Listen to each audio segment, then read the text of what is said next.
Mapagpalang linggo mga bebs at dumating yung aking order from Kusina Hub-Hub, Gentry Branch. At may nagpipiesta ng langaw. At nakapasok siya. Doon ka sa kapitbahay, yung nagmamela tayo parate. Doon ka, ano, huwag ka rito. So ito yung in-order ko mga bebs. Papakita ko sa inyo.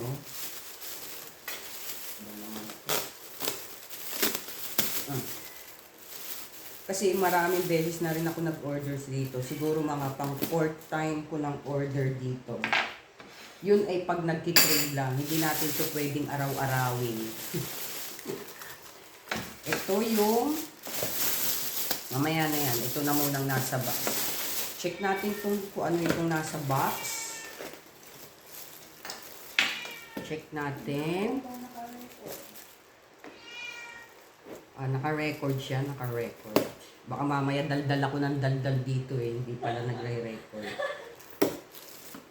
Masasayang ang ating video. So ito ang ating chicken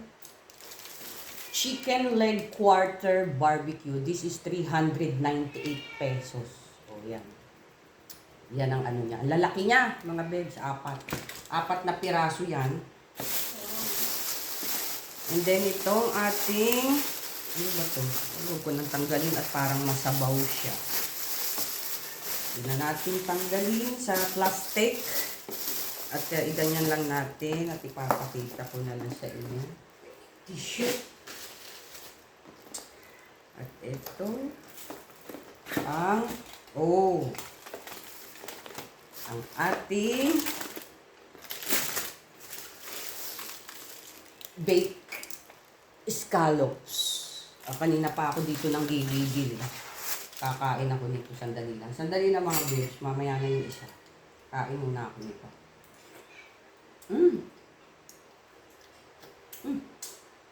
Sarap. Wait lang. At ito naman yung ewan ko hindi na nila ito nilagay sa box. Ito yung ating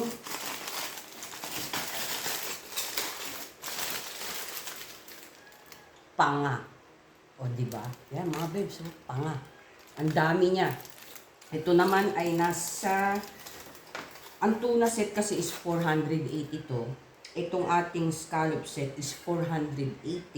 At itong chicken set naman natin,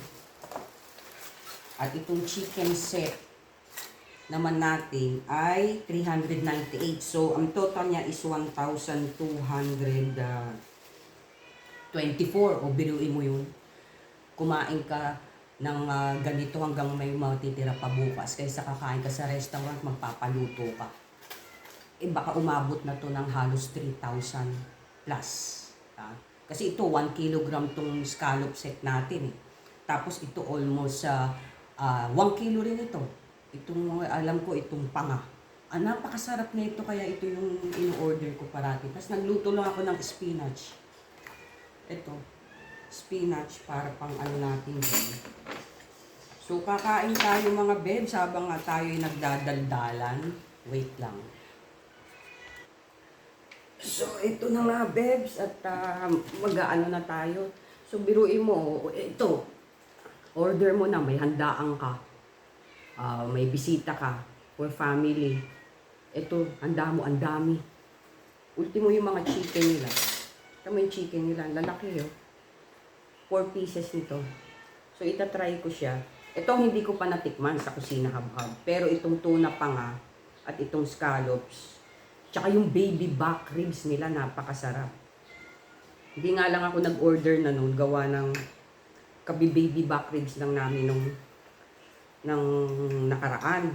Kaya hindi na ako nag-order noon. Ito, aabot pa to siguro hanggang kinabukasan.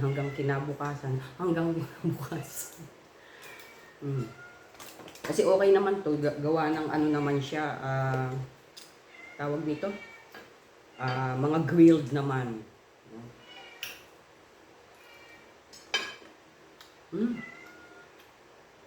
Sarap. Masarap din yung kanilang chicken barbecue. Sakto lang yung lasa, hindi ganun kaalat, hindi ganun ka-spicy. Mm. Mga pusa ako nagwawala, naaamoy nila. So check naman natin to. May kasamang sauce.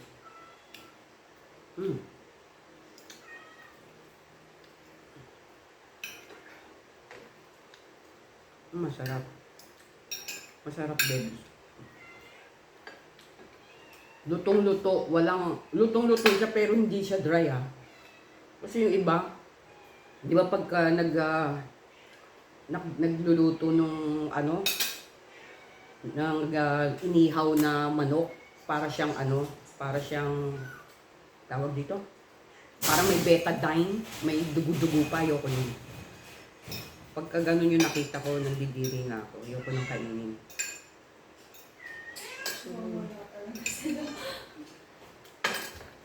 Tapos ito yung pinaka-favorite ko, yung kanilang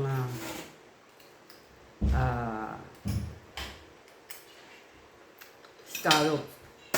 Langaw. So, kain tayo na ito mga bebs. Itong spinach, rich in iron para sa mga madalas mahilo. Yan ang kainin ninyo. Ito.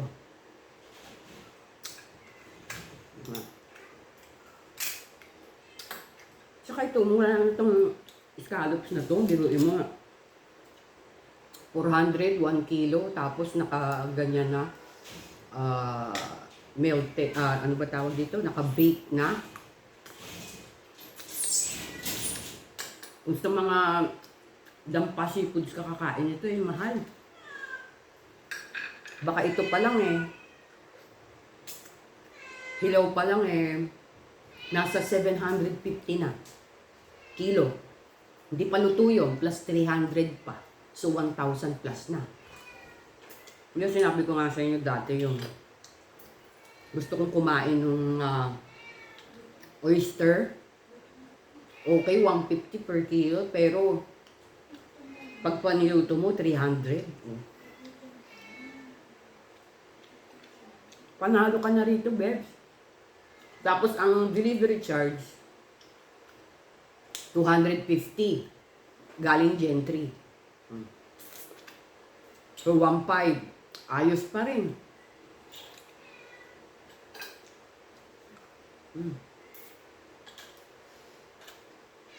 Ito minsan ginagawa ko dito sa share. Nilalagay ko dun sa garden. Parang, di ba, mayroong kang paso. Tapos itaob-taob mo lang siya. Parang nakakatakip doon sa pinaka-ano ng paso. Sa lupa-lupa. Kaso ang problema, yung mga pusa ko, Diyos ko, kinakalikan. Hindi ka makapaglagay ng design.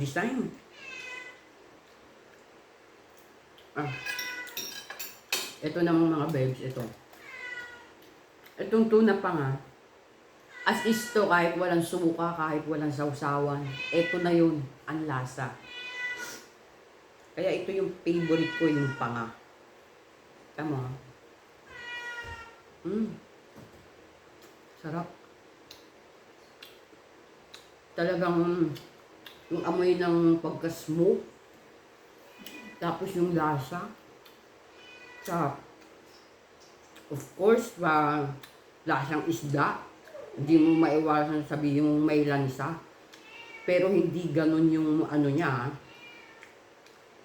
hindi ganun yung pagkalasa niya na malansa, hindi. Sarap mga babes.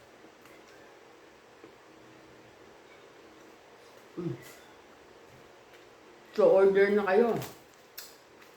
Ito, wala tong sabihin mo bayad ako dito, hindi. Sinishare ko lang sa inyo kasi lalo na pag gusto nyo ng handaan, mabilisan. Kasi bukas sila Tuesday until Linggo. Dati Sabado, Linggo lang sila. Ngayon, from Tuesday to Kusina Habhab Cavite. Yan. Nasa Facebook sila, hanapin nyo lang. Itag ko ba? Itag. kung ano yan.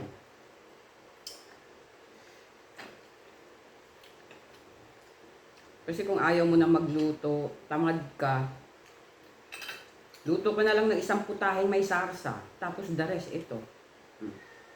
O, diba?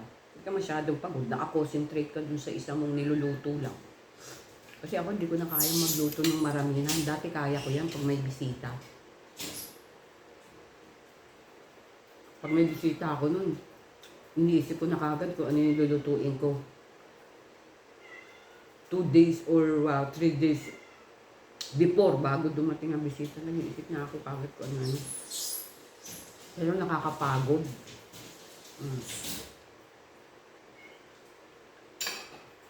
Kaya mga bets, kuha ko lang.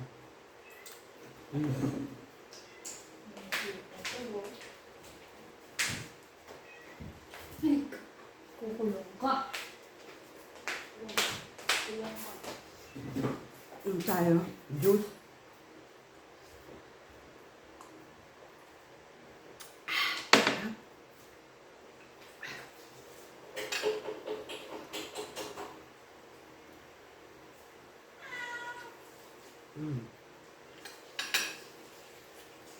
Shout out dyan sa rider na naghatid nito. Maraming salamat sa'yo. Rider Anthony. Hindi daw niya mahanap. May mali daw yung nakapin. Malay ko ba dyan sa pin address niya? Basta nilagay mo yung address, road, yung ano, hindi ka maliligaw. Dahil kung minsan, dyan sa Google na yan, hindi naman lahat nakapin dyan. Hindi naman nila mapipin dyan yung face, yung road, yung block, yung lot. At kung minsan pa nga, daling ka niyan sa basurahan eh. Dati ganyan kami, nag-waste eh. Nadala kami sa basurahan. Resort ang pupuntahan namin, tapos nadala kami sa resort ng basurahan. Iba naman yan. Diba? So, yun lang mga bebs. Sinare ko lang sa inyo ito.